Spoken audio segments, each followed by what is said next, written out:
Hello, everybody. Thanks so much for joining us. Welcome, welcome from wherever you're coming from today. Hello, hello. Good morning, good afternoon. Shouldn't be evening for anybody yet, I don't think. We're still in the day.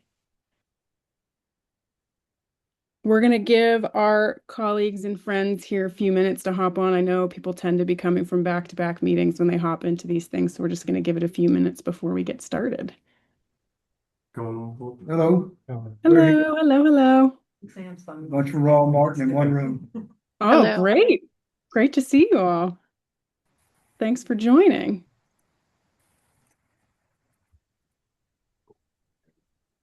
Give everybody another minute here and then we'll get going. Hopefully, you're having a beautiful day wherever you're at. It is sunny and hot here for me today, so I'm excited to get out there later.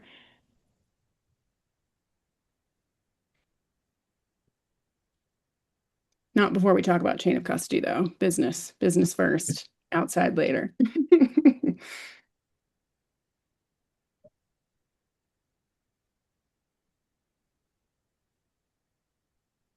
Welcome if you're just joining us. We're going to get started here in just a minute.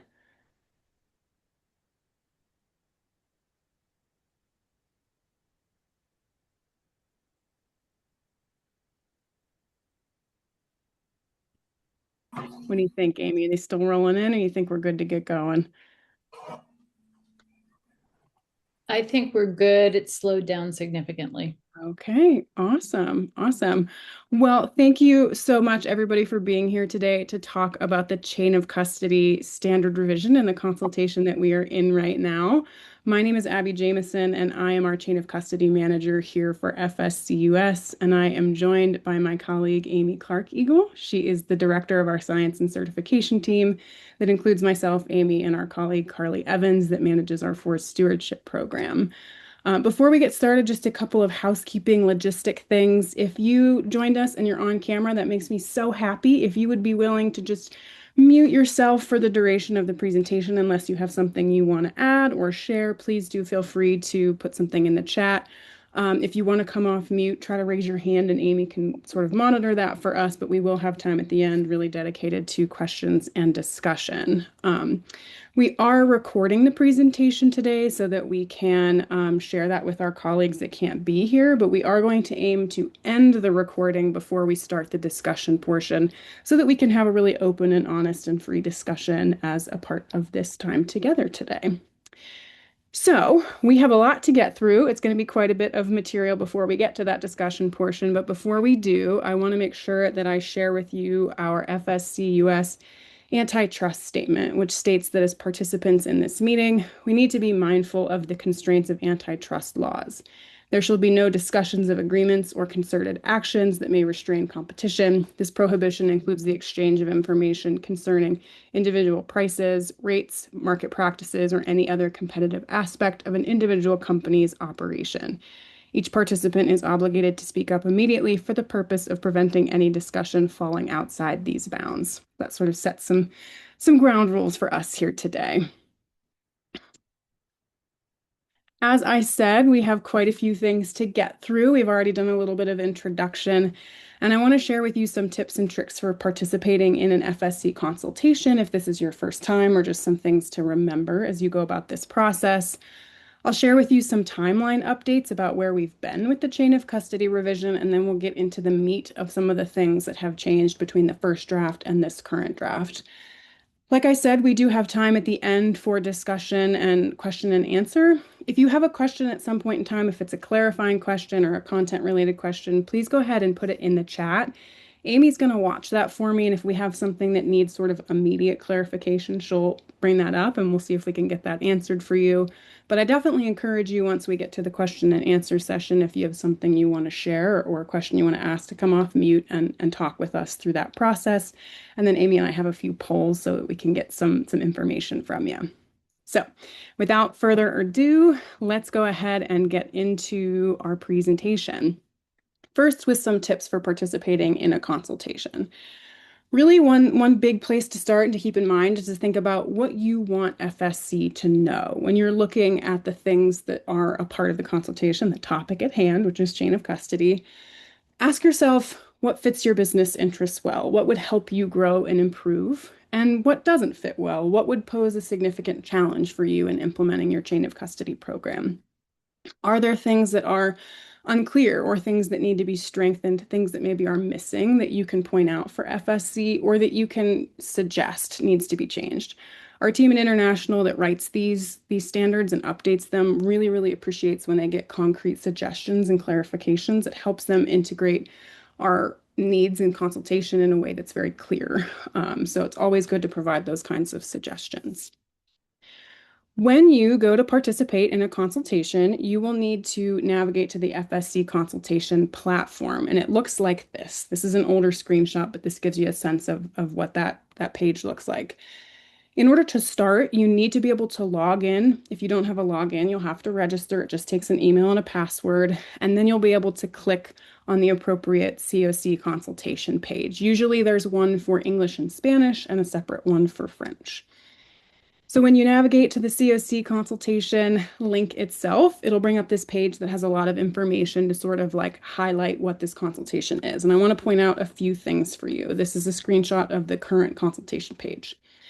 The first is that there is a time and date deadline for the consultation. And I want you to note that it says it closes on June 15th at 11:59 p.m. Central European Time. Central European Time for us here in the US is 6 p.m. Eastern Time and 3 p.m. Pacific Time. So make sure that you're paying attention to the fact that you won't be able to submit your comments past that 6 and 3 p.m. time, not midnight on June 15th. That's just over in our Central European time zone.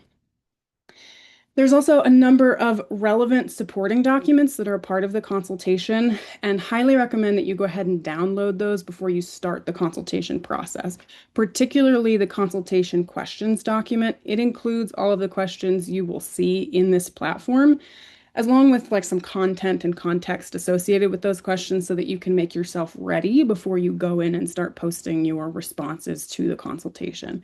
Make sure you find the right language to download when you're doing that.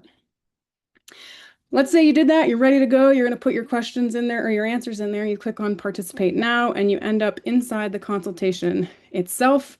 At the bottom, there is a drop-down menu that gives you all of the pertinent sections of the consultation. So the questions are broken up based on the parts of the documents that you're reviewing, so that being the chain of custody standard and the evaluation standard. So you can navigate at any point in time to any part of the consultation to answer the questions that are relevant to you. You don't have to answer all of the questions in order to participate. You can choose to answer the ones that are pertinent to you and your organization. The Save Current Progress button is your best friend. Make sure you are clicking that often.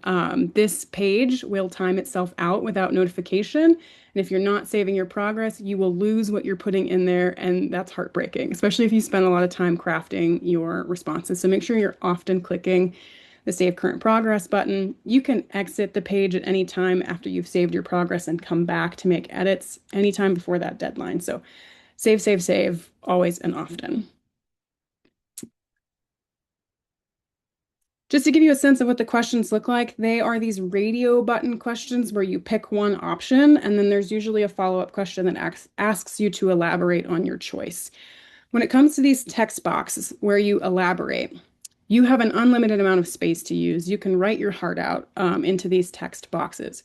But the key to know is that any formatting you attempt to put into these boxes, say you're copying and pasting from a separate document, it goes away. There's no bold, italics, there's not even page breaks. So if you have multiple ideas that you want to include in a single text box, you need to use things like capital letters or symbols or numbers to separate your ideas.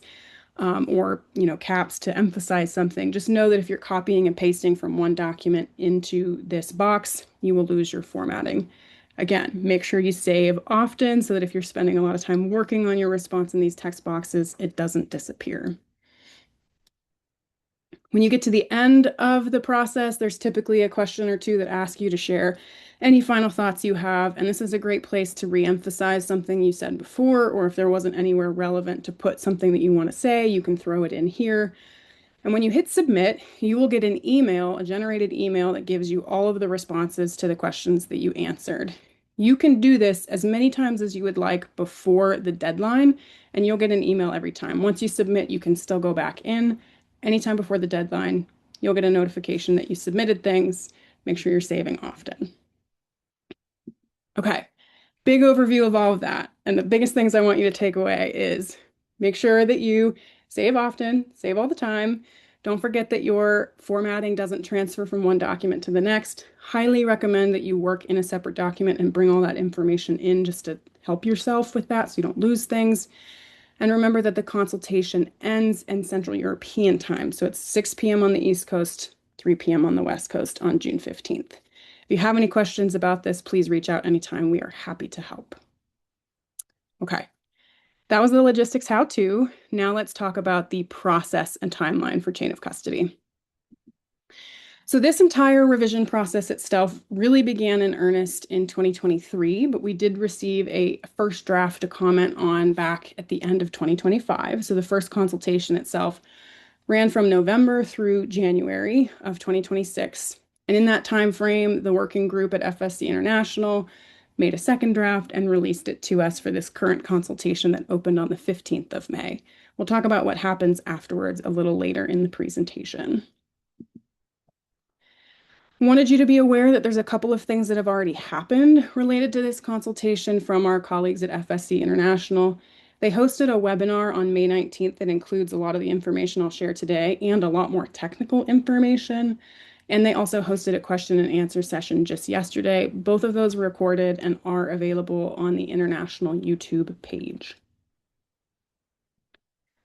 One thing that FSC really wants to make sure is clear with this revision is that a part of it was to take a lot of documents in the chain of custody normative framework, all the big requirements, and sort of simplify and condense them into two, right? So instead of having multiple chain of custody standards that cover different things, plus the evaluation standard, now there is just one core chain of custody standard that includes reclaimed material and multi-site and group certification, plus the evaluations.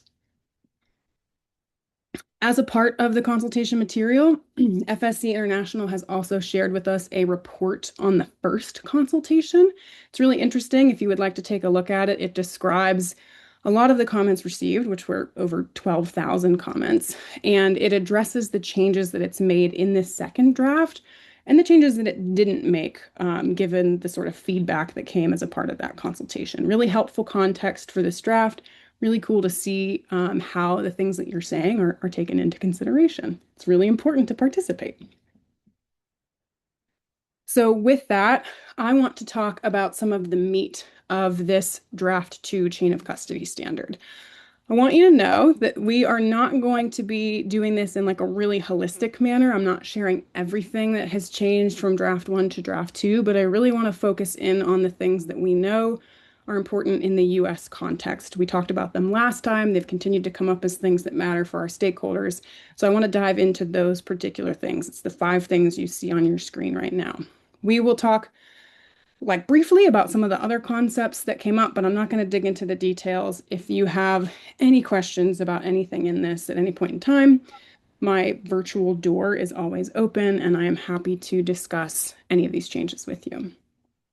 So with that, we are going to start with the changes to core labor requirements. And I'm going to start with a quick drink.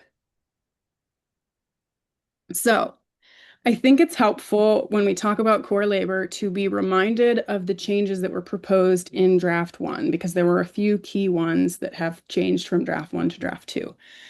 That included a proposal to incorporate prison labor as something that is allowed under the forced labor CLR. This was to be consistent with the ILO court conventions and to be consistent with some other requirements that FSC has that do allow for prison labor. There was also a need to include clauses related to a few member motions on freedom of association and occupational health and safety. And just so you're aware, for those who aren't, when a member motion is passed, which is a decision that's made by our General Assembly of members, especially if it's a policy motion, it is required that it's integrated into the appropriate standard the next time that standard is revised. And so motions 50 and 51 both have to now be integrated into the chain of custody standard. Motion 50 requires that certificate holders support information exchange between workers and representatives, union representatives. And Motion 51 establishes appropriate infrastructure to ensure that workers have some sort of voice and agency in discussions with management about their own occupational health and safety. There was also a proposal in draft one to create this global risk matrix that would essentially assign levels of risk for each core labor requirement to different countries to be a basis of like starting from audits to determine a risk threshold that would show us how to go from there with the intensity of the kinds of audits, kinds of interviews that would be needed for core labor. That's where we've been with draft one. Now let's see where we're at with draft two. So starting with forced labor, you would see in draft two that we are now going back to be consistent with the current standard that we have in place, and that reference to prison labor has been removed. So prison labor as an allowance is no longer in this draft. There were a lot of mixed views in the consultation about this, whether to allow it or not allow it. And so FSC's decision on that was to say, let's go ahead and take it out. We're not going to include it, but we will include guidance about using prison labor in an FSC guidance document. I want to note that FSC is talking about and working on a guidance document that's supposed to be coming along with the chain of custody standard as a part of the final product. We don't yet have that guidance document in our hands now. Talking about freedom of association, this is that motion that's related to engagement between workers and their representatives. I think it's helpful to start with the language that we see in draft one. So draft one had a clause that said, the organization shall provide workers' representatives access to the workplace at first instance, where such access is necessary for them to fulfill their function and communicate with workers on unionization, noting that the exercise of this is within due respect of property rights and the functioning of the organization. From the consultation, there's been some changes. The reference to access is being maintained in the language, but now it's access to workers physically themselves, not necessarily access to the workplace. That first instance piece was kind of confusing. If you remember, we talked about it a lot in our last webinar. That's been taken out. And now there's reference to existing laws, regulations, and collective bargaining agreements. So this is what it looks like in the current standard draft. That the organization shall ensure workers' representatives have physical access to workers, including knowing where they're working at, where that access allows for exchange of information, not necessarily just about unionization. And the exercise of that right is with respect to property, the functioning of the organization, and with consideration of any existing legal requirements or binding written agreements. I want to note for you that FSC International has acknowledged that there are US and North American concerns on the implications of this clause as it has been drafted, and the working group intends to continue to work with our team and our stakeholders after this consultation, so not in a sort of public manner, but more of a liaise manner, to make sure that we get somewhere where the integrity of the standard is upheld, the intent of the motion is ensured, but we are still, working within the needs of our stakeholders. Remembering that it is a global standard and those needs are very broad. When it comes to occupational health and safety, we have some similar changes that have happened here. So as a reminder, the clause related to that member motion in the first draft said that the organization shall provide workers the right to freely and regularly elect or appoint their own representatives to represent their interests in consultation about matters of occupational health and safety, with the number of representatives reflecting the risks and the workers involved. Again, there's been some changes. One of the big one is that all of the language around occupational health and safety has now been moved from Section 1 to Section 8. And Section 8 is about core labor. But occupational health and safety is not a core labor requirement. They're still separate in Section 8. The clause itself that you just saw has been amended. There's still this need to allow for an election of representatives, but now there's a time frame introduced. And some clarifications have been made about conformance being aligned with laws and collective bargaining agreements. So again, to give you a little picture of what that looks like, I know it's a lot of words on the slides, but maybe pay attention to the green ones. The organization shall allow workers to freely and regularly appoint their own representatives for those consultations with management. The election should occur at a minimum of every 4 years.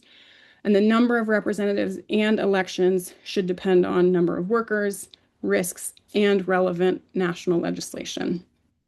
This additional clause, 8.1.1, it's a subclause, was added to say that the organization may provide evidence of things like other certifications, compliance with laws, and collective bargaining agreements to sort of support their conformance to this.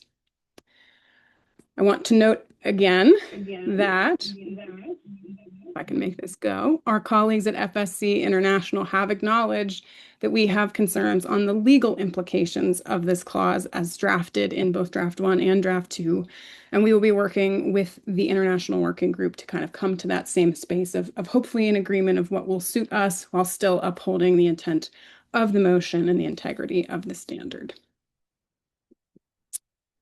Okay, when it comes to evaluating core labor, I promise we'll talk about other stuff, but when it comes to evaluating core labor, this applies both to certificate holders and contractors. The goal is still to have a global matrix from which to start in thinking about our evaluations, but the change that's valuable here is that FSC has included controlled wood risk assessments and other FSC risk assessments as a reference for determining that sort of classification. So what that looks like is in the table, the risk matrix, which is now available as a part of the consultation materials, there is an indication about whether or not there's an available risk assessment. If the answer is yes, then that is used to determine the level of risk, high or low, to each of the CLRs in this table. For the US, our current controlled wood national risk assessment assigns the country a low risk of violations to workers' rights. And so in this matrix, we are assigned low to all of the core labor requirements from the current NRA. Just want to make sure we know those change too through time. So in practice, for an audit, this could mean that for a country that has all low on the matrix, that a CB, provided there's no sort of substantiated concerns for an organization, may choose to do no further evaluation. There might be a need to not do any kind of worker interviews from there. If there's a contractor that works for a certificate holder that has some high-risk classifications, then there will be a need to do further evaluation with that contractor. And that itself in practice would look something like this. So say there's high risk, a CB would first have to check to see if there's potential to lower it. Can we take it from high to low? And they'd have to ask themselves questions about substantiated concerns or whether or not the organization exists somewhere where there is high risk. If there is, then there's a need to do further evaluation. You have to audit and do those worker interviews based on core labor. If there's no substantiated concerns and they're not in a high-risk area or supply chain, then the CB would use evidence of past performance to determine whether or not that classification can actually be lowered. So are there any major nonconformances in the last 5 years, or is there some other audit data that could be used to show conformance to core labor? If the answer is no, there needs to be more intensity in the audit. If the answer is yes, the same idea applies. We could maybe move on and not have that additional audit time spent on core labor. This all has some implications for the self-assessment, which basically means that there is no requirement to provide further information in the self-assessment if a certificate holder or contractor is in a country where all of the core labor requirements are low risk. So that was done to reduce some of that burden. Okay, we are going to move on now from core labor and talk about outsourcing, since we've been talking a little bit about contractors anyways. I want to share with you that there's been some changes to the section related to outsourcing to provide some clarification about the things that can and can't be outsourced. Things like purchasing and invoicing no longer can be included in an outsourcing agreement. And now there's this new requirement for non-certified contractors to agree that they can be audited up to 1 year after the termination of their contract. So contractors can still be audited even if they're not working with the certificate holder for 1 year. There's been some additional clarification about subcontracting, and FSC has actually split out non-certified contractors and certified contractors into 2 separate sections.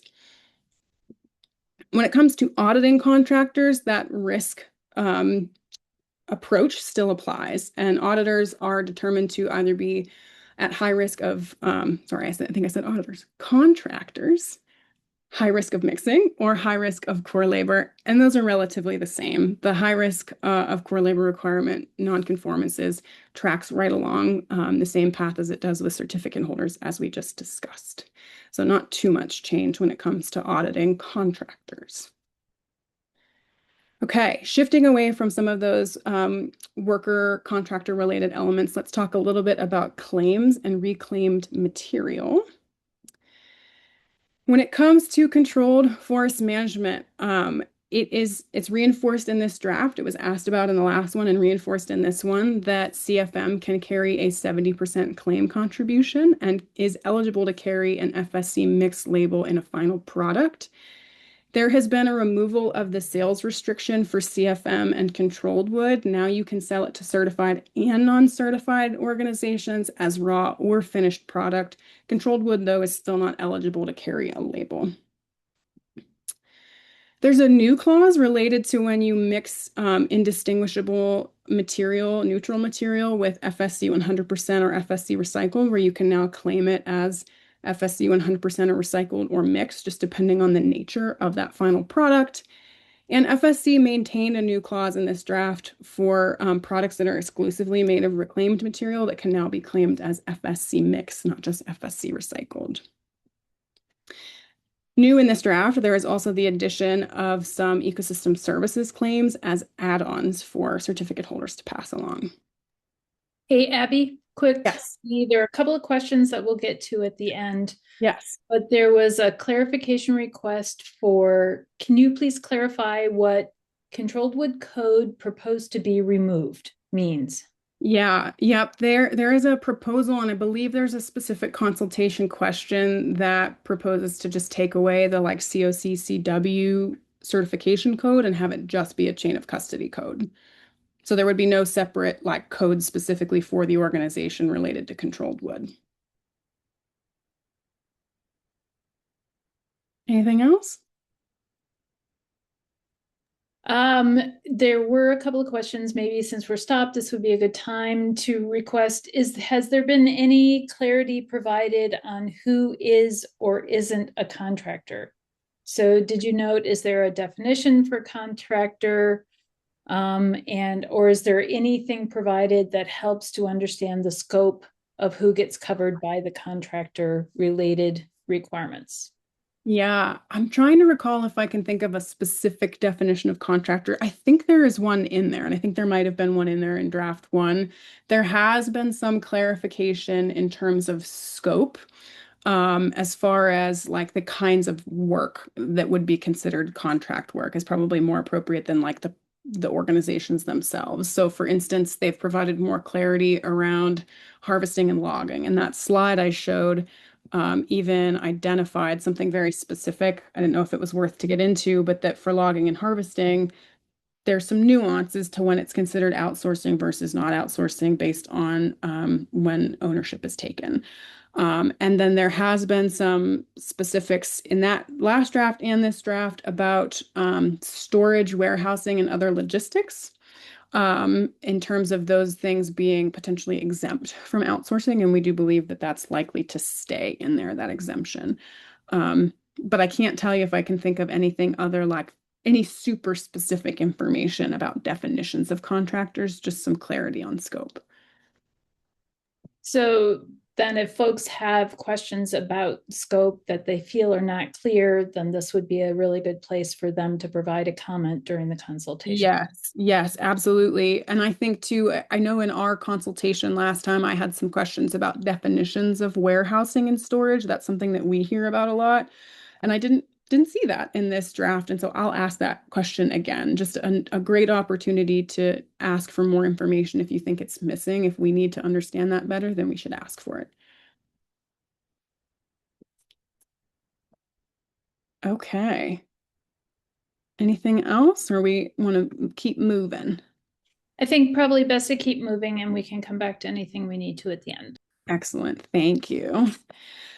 Okay, so here is a new FSC claim that was consulted about in the last draft, and now it's been integrated into this draft, and it's this thing we're calling FSC pre-consumer. And essentially what it is a claim that would apply to material that is some sort of secondary, processing output that comes from the creation of an FSC certified product. So if you're taking certified material and mixing it with controlled material to make an FSC mix product, the residue that comes from that manufacturing can carry a claim, can have claim contributing input and be reintroduced into another certified product, which was something that was highly favored as a part of the consultation. With that, there's some definitions that have been added specifically for pre-consumer material that is non-paper. So I just think of this as like pre-consumer wood or pre-consumer other non-paper things like cork and bamboo. And the definitions relate to whether or not there is claim contribution of that material. So if the pre-consumer wood has official classification as waste, if it's got some sort of waste stamps or waste documentation from a legal authority, it can have full claim contribution. It's called pre-consumer plus. If not, if it's just straight up pre-consumer wood, it's an eligible input, but it carries no claim contribution as it's being added to products. Some other changes for sourcing reclaimed materials. Annex 5, which provides all of those examples, has been removed, but have no fear. It will be placed in a guidance document. There's also been the introduction of this concept of non-forest-based wood, which is essentially just a reconfiguration of non-forest salvage wood. From the consultation last time, it was determined that this material should be treated as controlled wood, go through a due diligence system and risk assessment, but FSC has proposed to do further research and development to understand if it should carry a claim contribution and what the risks and rewards of that might be. Okay, FSC integrity and traceability. Something that FSC is emphasizing now in this draft and with this revision is the importance of integrity, and that being linked to traceability in high-risk supply chains. So there's this new clause, 1.6 added, that says that organizations producing or trading high-risk material as defined by FSC shall use FSC's traceability system, which is the program FSC Trace. This came about because of an FSC International Board of Directors decision and another member motion that was approved at the General Assembly in 2025. There is some definition of what these risk areas look like and high risk material on FSC sites that are linked here. But just want you to know that for folks dealing in that high risk material, there will be a mandatory use of FSC Trace. When it comes to false claims, FSC reintroduced this idea of non-conforming products as the umbrella for both inaccurate claims and false claims. They received some messaging in the consultation that removing inaccurate claims was problematic, and so they brought it right on back and clarified that it would have less severe consequences and processes as would, false claims, which are a separate sort of incident.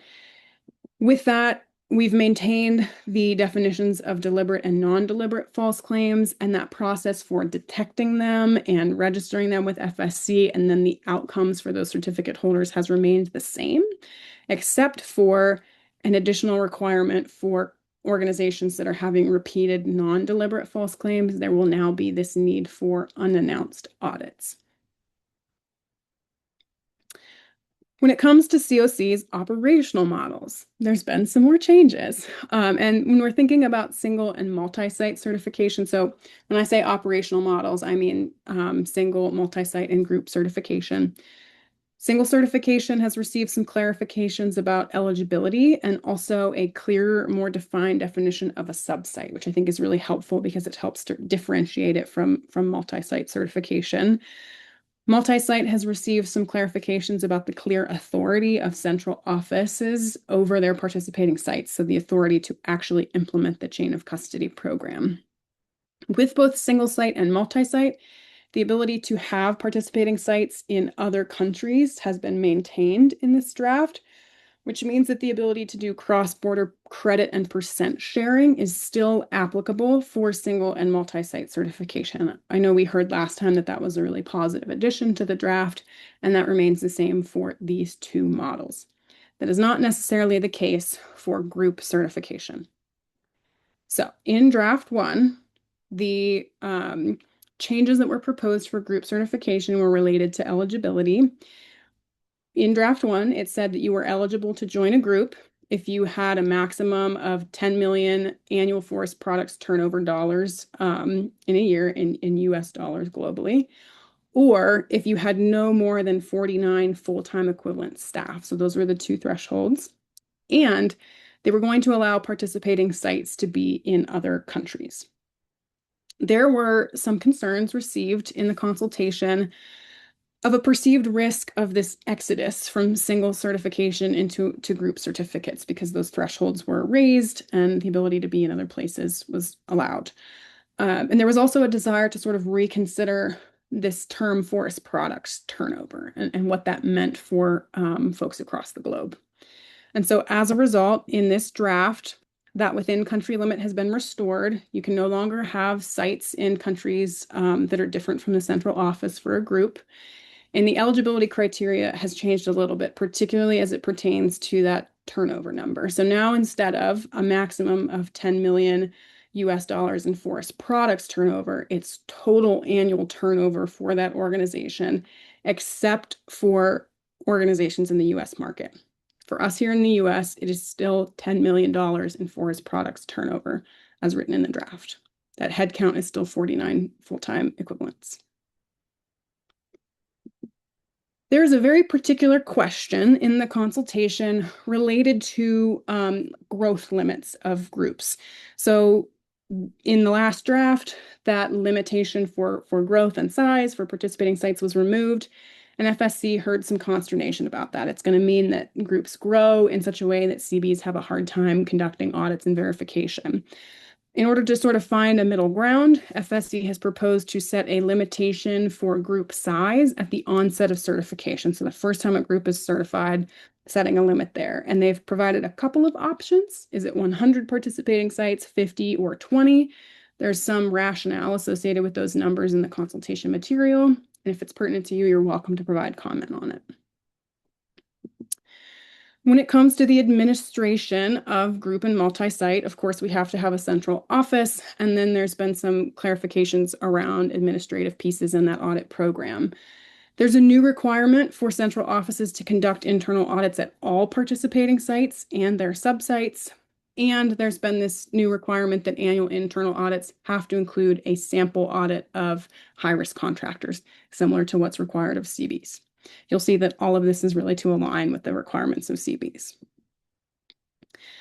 When it comes to those administrative pieces, the ability to sort of exclude yourself, exclude a participating site from the internal audit that functions as a central office has been removed. And they've also removed the very specific requirement that there must be like one specific certification manager at the central office, and clarified that it could be a whole team full of experts, not just one person. Annex 4 in the chain of custody standards sets the requirements for internal audits of participating sites in group and multi-site certification. This annex has been clarified to say that there has to be alignment with CBs when it comes to core labor requirement audits. There's been some clarifications made about what happens when nonconformities are found to be consistent with CBs. And same thing, been some updates to the remote audit requirements to be consistent with what's required of certification bodies.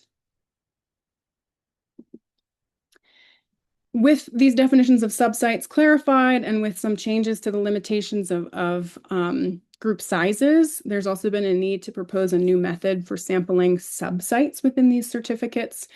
So step one, of course, is to define the sample of participating sites to be audited. And there's been some changes and modifications in the formula that determines that. Essentially, what you need to know is that the greater the number of sites in a certificate, the greater the sample size, the more participating sites get audited. From there, there has to be the same sampling methodology applied to the subsites that then get audited within the broader scope. For single certification, all of the subsites must be evaluated. There's no sampling applied. Okay, that is the bulk of the meat. There have been minor revisions and clarifications made to other portions of the standard and some of these new things like leasing and takebacks, some more clarification for remote and hybrid audits, and then there's been this guidance provided related to audit duration for a COC audit for CB specifically, but those things are sort of minor. Again, I'd be happy to talk about them at any point in time. Okay, I'm going to take a pause to take a drink and see if Amy has anything burning that we should talk about now. Oh boy. Okay, the Oh chat boy. has been really active. There is a question here about going back to the change from having a COC CW code to just a COC code. And the clarification question is, so this means that a certificate holder will use their COC code if they are selling controlled wood materials or controlled materials.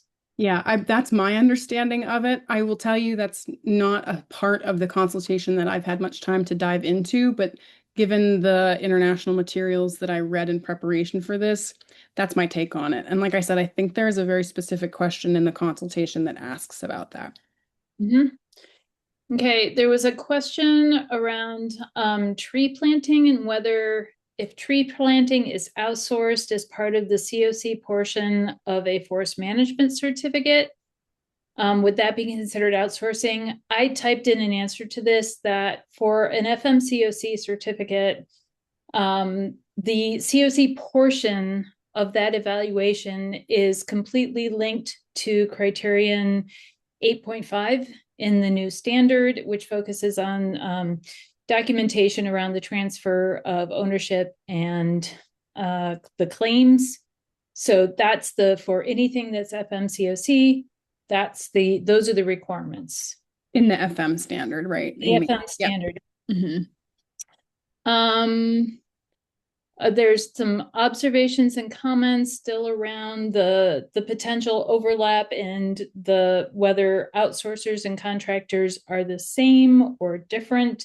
Yeah. And I think all of this is part of the need for comments to request additional clarity here.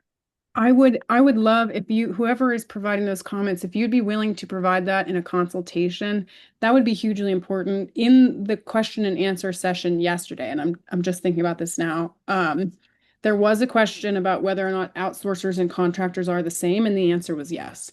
So if it's not clear enough in the language of the requirements, but we're hearing that the answer to that is yes, then we want to make sure we can say that back to our colleagues to have that be very explicitly clear.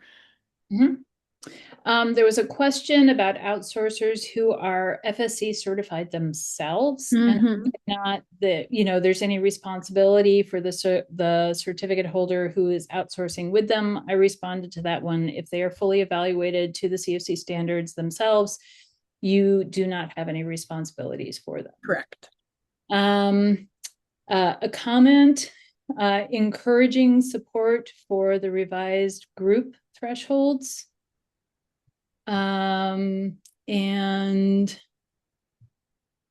a final question here, are warehouses and distribution centers still considered outsourcers? Within this draft, they are not. They're considered exempt from outsourcing. I would like to see some further clarification, some further definition about warehousing and storing. There's still some language within the draft that has to do with time frame, like whether it's a temporary storage accommodation or it's something more long-term, but that's not super clear. There has been a derogation in place for a while now associated with exempting warehousing and storing from some of the core labor elements of outsourcing, and anticipate that derogation is likely to continue because it's a high likelihood that this will still be integrated into this standard. I just received some word about that today. So I would anticipate that those things are not going to require an outsourcing agreement in the future. If there is a perceived risk of mixing by the CB, if the CB feels like potentially there is an opportunity for other material to come in and lower the integrity of that FSC material that's being stored or warehoused, then there could be a need to have an outsourcing agreement and an audit. Okay, we also received a question that I skipped over. My apologies. Back to the CW code or the controlled wood code. And the question is, does this mean that the controlled wood code itself will no longer be a valid certificate code? And followed by a comment that, and hoping that both would be optional. And I encourage them to provide this comment, but the question still remains, do you have a sense of that, Abby? I don't have a sense of that. I'm sorry. And I would reiterate like what Amy said there, that if that's something that's really important, then we want to make sure it ends up in the consultation. So please share those comments with FSC International. Apologies that I don't have a sense of that at this point. Okay. A comment again about warehouses. And thank you for that. Abby, you can look at that one later and think about it for our comments from the US. Okay. Then for right now, it looks like the questions have slowed down. All righty. Awesome. Well, I hope it gives you enough time to think some more because we have time for that later. Appreciate all of you being so actively engaged and your great questions. Okay, so what comes next? We get to June 15th and this is all done and everybody's submitted their comments. What can we expect to happen next? Well, a new draft. And when I say new draft, I think I mean final version. The working group will take all of our comments from the consultation. They'll do what they did last time. They'll integrate those comments into the final version, and then they will make a decision to end the drafting phase and move forward with publication. So this is the last time that we all as stakeholders get the chance to sort of publicly participate in a consultation process. Like I said, the team here in the US has some more work to do with our team around some of the core labor requirements, but that's more of a focused internal process.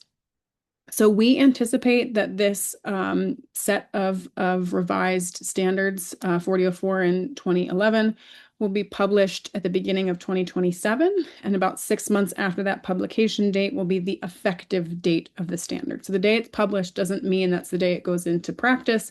That is the effective date. From the effective date, there is an 18-month transition period where certificate holders have 18 months to come into conformance and demonstrate conformance through an audit to the changes in the standard. Abby, Go can ahead. I just stick my nose in here just for a Please. second? Yeah, I want to emphasize what you have to have happen within that 18 months. This is a please. change from the last time we had a new COC standard.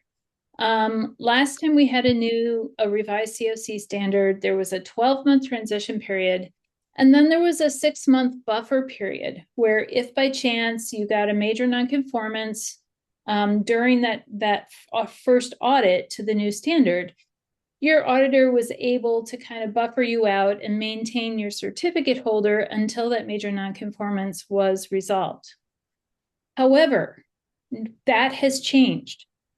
You now have the 18 months transition period, and you must be fully in conformance with the revised standard before the end of the 18 months.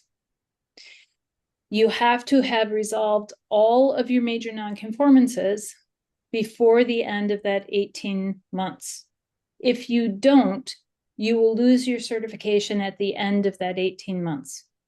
So number one, this means don't leave your audit until just before the end of the 18 months for your first audit to the new standard.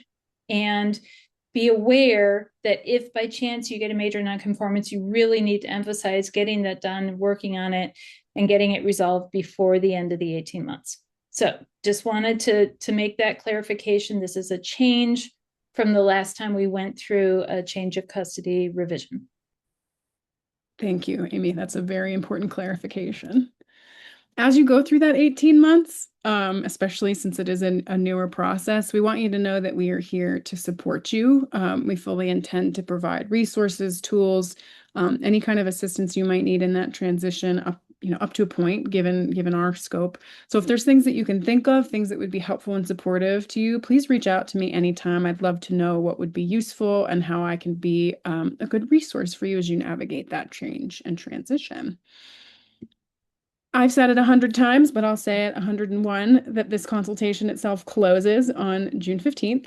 So please make sure that if you have comments and questions, that you don't walk away from today and just kind of like let them linger. Please take them into that consultation platform and leave them with our colleagues at FSC International before 6 p.m. or 3 p.m. on June 15th. That's how we make changes to the standard. I can see the way they've been integrated from the last consultation. It's really important to have your voice emphasized and heard as a part of the transition.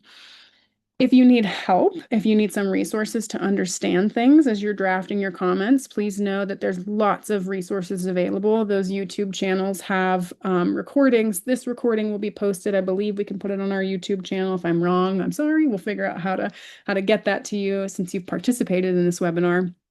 There's also a revision web page and a process web page that describe a lot of the things that we've talked about today. There's this new thing called the COC Hub, which is kind of cool if you're nerdy like me. It has all kinds of like Power BI and ArcGIS tools linked to it to help you think through the revision and some of the things that have been proposed, like the core labor risk matrix that's global. You are welcome at any time to sign up for our policy and standard forum updates, which is something that our science and certification team here in the US provides to keep you apprised of changes in the science and certification realm. And of course, you can reach out anytime. When we get to the end of our time today, I'll show you a slide that has my email on it. Like I said, my virtual door is always open and I'm happy to answer questions or chat with you anytime.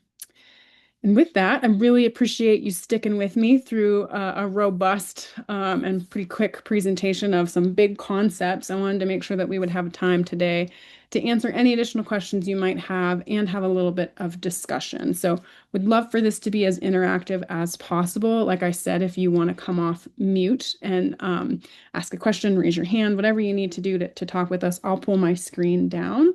And then we also have some Zoom poll questions that we want to ask you to kind of gauge where you're at today. So I will go ahead and stop sharing my screen really quick. Okay, Abby, I'm going to suggest that we finish up some new clarifying questions and then before we move to the polls and the discussion. So we can have the clarifying questions part of the recording and then we can stop the recording. Does that sound good? Sounds great. Okay, so we have a question. If a warehouse is breaking apart wrapped pallets and picking and packing, would that be an increased risk? That is a great question. Pulling apart pallets and picking and packing. Um, I don't, so I'm not the one that would determine that. I'll say that first and foremost. I'm not a certification body. I'm not an auditor, so I'm not the one doing the interpreting of the standard on the ground with a warehouser or any kind of contractor or certificate holder. I would highly recommend reading the definition of risk of mixing that is in the draft standard. It talks about things like labeling and packaging and any sort of transformation processes as being sort of an introduced risk of mixing. So it's up for interpretation whether taking stuff out of a package and putting it in another poses that risk. But I would say definitely take a look at those specifics, think about what that would mean for that particular warehouse, and don't hesitate to ask your CB if it's appropriate what they might think. I will tease that the question was from a CB. Oh, well. I think we could have some plans in place to work on some calibration with Yes. and hopefully we'll be able to make sure that we have a consistent understanding about some of these things moving forward. I'll make a note. Yep. Okay. So we've got a request for clarification about what you said regarding warehousing, and the CB will audit if perceived risk of mixing. Mm-hmm. The question is, if warehousing is exempt, how would we get to that conversation? How would we get to the conversation about perceived risk of mixing? That is a great question. And to be honest, the answer that I would provide would be mostly speculation on my part in terms of the conversation that would be had. I believe that there's still a requirement to provide a list of all of the contractors that are being employed to do anything technically within the scope of of your certificate, right? So if like technically you could be storing and moving material yourself, I think you still have to identify who those contractors are, but they just might be exempt from having to have an outsourcing agreement. So that might be another point for calibration that we would need to think about if that exemption does come to light, what the actual like standard operating procedures there would look like. Okay. We have a comment regarding kind of interpretation of requirements by auditors and concerns about auditors potentially adding their own additional requirements on top of clauses and wondering how that can be controlled. And I'll respond to that and just say, again, Abby will be working to try and ensure within the US that auditing is done in as consistent as possible manner. And I will reemphasize, if you have concerns that audits are being conducted in a way which is not accurate, or there's a problem there, then FSC does have a complaints and disputes procedure, and it's possible to submit a complaint and request that something like that is reevaluated at a, as part of a complaints process. Warehousing again. Regarding the consideration of a warehouse as an outsourced activity, my understanding is that it is at the discretion of the certification body to determine whether to visit a warehouse or not. Is that correct? There are a lot of these questions specifically around the implementation of an audit for warehousing. I don't know that I can provide you all the best answers for that today for a couple of reasons. One, because it's been a question, I think, in the standards for a long time. There's lots of advice notes and things like that related to it. And things are sort of up in the air given the proposed change in the standard. So I'd like to make note of all of these questions and think about if there's a better way to provide some answers as we move forward. Does that make sense to me? Yeah, and I'll also note that generally, in terms of the auditor's scope of responsibilities, it's their responsibility to evaluate for risks. If they feel that there is a risk of nonconformance or that would lead to a credibility problem within the FSC system, then they have the ability to follow up and on those concerns. So that typically that's part of the expectations for them. Hey, Amy, do you mind if I give you some color on this and why there are so many questions in here about this? Because I think what we've uncovered here is that there's a calibration and integrity issue between what ASI has been asking of audit firms and what people have been experiencing in audits related to warehousing. So just to let you onto this, because of all the interpretations about doing core labor self-assessments and that being a risk, and you have to have done it for outsourcers, all of the CBs were starting to get in line to require that. And all of a sudden, this new standard will not require that in the US unless it's quote unquote seen that there's a need. That's what everyone has been experiencing, and it's been compounded by ASI asking CBs to do something. So I think that this is where there's a calibration issue, and why there are some questions about if this standard gets approved in January, can we just stop all of that immediately? Or if the standard for a controlled wood claim gets approved being sent to anyone, or whatever the requirement is in its wording, can we just start all of that now and follow the good with the standard and transition? That's why there's questions like that coming up. I hope that helps. So there are a number of questions in here, Abby, that I think kind of fall in the similar vein. I'm not going to repeat all of them, but it's along those same lines about when is there a need, when isn't there a need, what will be the timeline of these requirements in terms of the transition period and when the audit occurs to the new standard within the transition period. And I think that the big picture here is there's a need for clarity. And this might be a need for clarity in the standard itself, possibly, or the work that you and I are doing to provide additional guidance and clarity to support certificate holders here in the US as Yeah. we are able to get more information and understand these specifics as well. Completely agree, and I appreciate that summary, Amy, and thank you, Ross, for sharing that context. There is a comment here with an encouragement regarding comments around urban wood. More on warehousing. Something's immediately done. Okay, and again, the timing of when the changes have to occur. There's a note that a derogation is expected to come out next week to allow for some transition before the audit. So this will help to clarify some things. Please clarify where there is a requirement to list all service providers that are not outsourcers. This is not a current requirement, and it seems to be new. And this individual does not see this requirement in the standard. Yeah, I saw that question in there, and it made me think that I might want to do some specific hunting down. I've been doing some research for a potential certificate holder about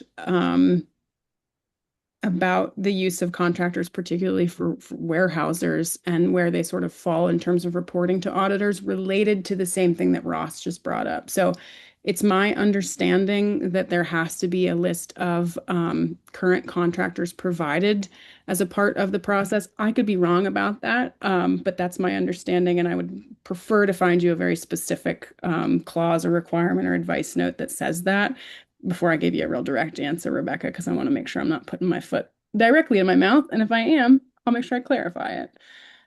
Okay.